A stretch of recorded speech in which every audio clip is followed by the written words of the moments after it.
Now for our story. It was early morning. Aunt Mary's niece, Peggy, had driven into Wakefield to make the egg deliveries. At the corner of 12th and Laurel, the 18-year-old girl drove into the filling station. It wasn't opened yet, but looking at the gas gauge, Peggy decided she'd better wait.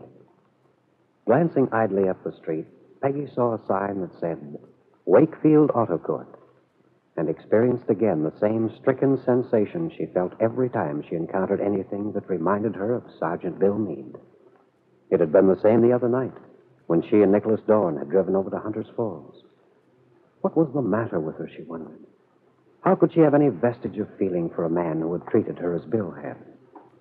Well, she was through with Bill now. And, Peggy reasoned, soon her feelings would catch up with the conclusion her mind had made. The sound of footsteps rang sharply on the concrete. Peggy Douglas leaned out the window of the car, expecting the filling station attendant. But the smile on her face vanished as she saw the young man in uniform. Oh. Good morning, Peggy. Hello, Bill. Oh, how are you? I'm fine, thanks. You're looking very well. Do you know where Joe is? Is the station closed today? No, he opens at 7:30, I believe. It's 20 after now. Why, what's the matter? Car trouble? No, I just need some gas. What are you doing in town at this hour? Oh, I've got a 36-hour pass. But I don't know what to do with it. Yes, I imagine it's a little lonely for you with Kid out of town. What do you hear from your wife, Bill? Is she enjoying California? Peggy, why are you doing this? What? You know what I'm talking about. I don't know. Well, why are you... Nor do I care to have it explained to me. I see. Did your Aunt Mary tell you I came by to see her? She did? Well, is that all you have to say? Didn't she tell you She didn't tell me anything that was new, different, or any more believable than all the rest of the things you've said. Now, if you don't mind, Bill, But I do mind. I mind terribly. Peggy, I've got to talk to you. Why? We don't have anything more to talk about. Besides, I have the eggs to deliver. Well, would you meet me someplace for lunch? I have a luncheon date. Oh.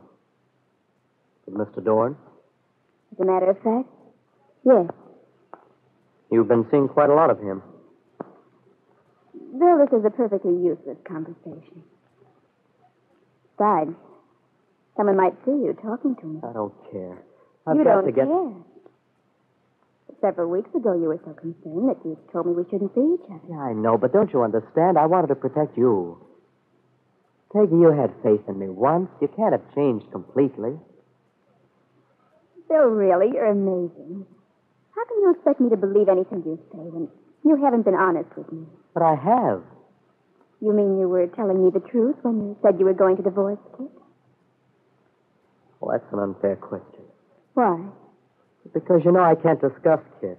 You know, there are things I can't explain. I know that's what you say. Your Aunt Mary believes me. Yes, I know. But that doesn't mean I have to. Peggy, look, I know you're angry, and I know also that I've hurt you. But, honey, you can't overlook the fact that we've... Well, I mean, you can't just stop caring for someone like you turn off a water faucet. Well, I hate to disappoint you, Bill, but I did. And I can assure you that I'm not pining away. Well, that isn't what I meant at all. Then what do you mean, Bill? What is it you want me to do? Don't think about me for a few months. I mean, don't come to any conclusions about me. Please, Peggy, if you'll just wait for 3 months, not make any definite decisions about me, about us. What's supposed to happen in 3 months? Well, if you'll wait that long, you'll understand all this. I don't see what difference a few months can make. Well, big difference. A lot can happen in that length of time. No, Bill, I'm through waiting.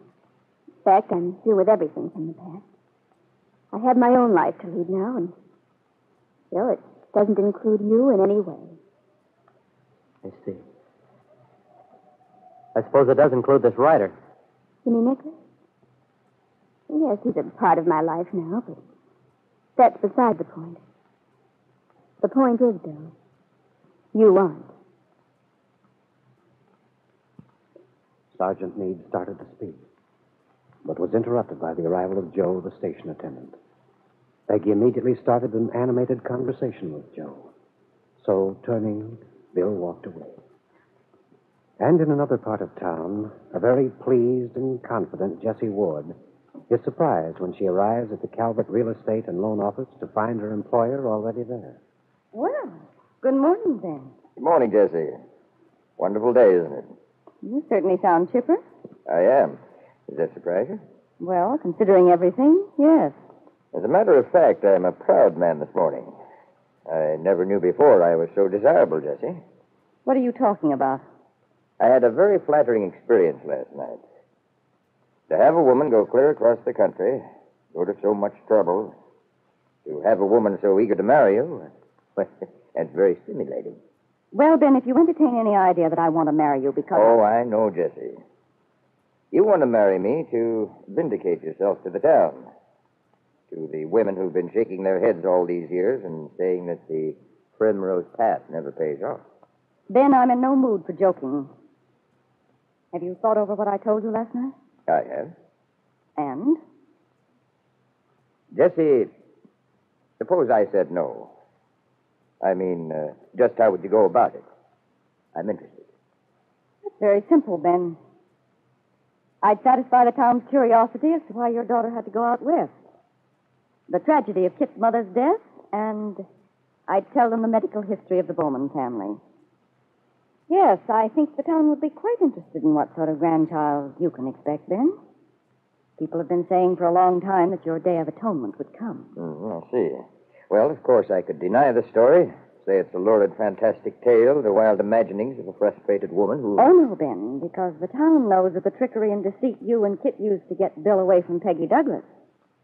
You fooled him about Kit's background, and you see it ties together so beautifully. With what? With the fact that Bill's and Kit's marriage is breaking up? That's not true. Oh, isn't it? Well, you thought yourself that Kit had gone west to get a divorce. Oh, I know, but that was before I knew about this, well, Kit going to have a baby. But it is true, Ben. Kit and Bill are through. Jessie, did Peggy Douglas tell you this? No. Then this is just supposition on your part. I know it to be a fact. I know Bill wouldn't have told you anything because I haven't been able to get anything out of him. And there's no reason he should talk to you. Well, then? And that leaves only Kit.